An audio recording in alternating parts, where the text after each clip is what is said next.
maniry midina toy ny hoe mandositra savana saingy manome solofo anidina de hazo isandratra ho any tanàna fararatsy fototra ny azo de malazo sy mora lavo saingy sono antsaratsara mba ho soanao ny fisandratany aoka tsy ho fongarinao ny amiko hoe mba hitako azavana vetivety ndrao ny fasimbako hampy anjerazy ka ho foana teo lay hazo tsara lovanao faniriko ny tsoka tsiron-tany amaky ambany atrany mba handrobonany mba ho vosianto sy fialofanao fa izy tanjona zay tsy nataoko ahy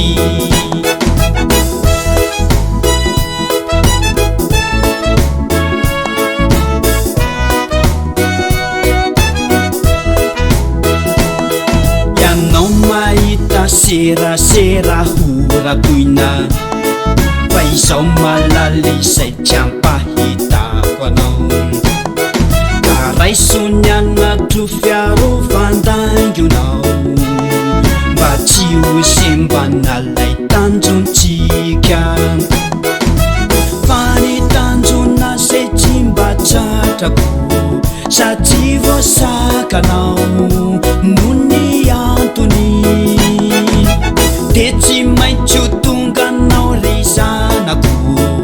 izay solofo andova tanjona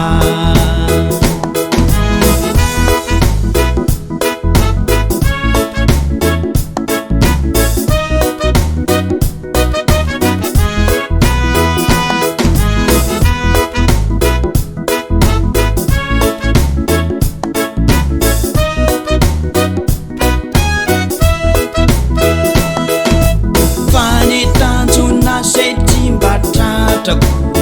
satria voasakanao no ny antony de tsy maintsy ho tonga anao ry zanako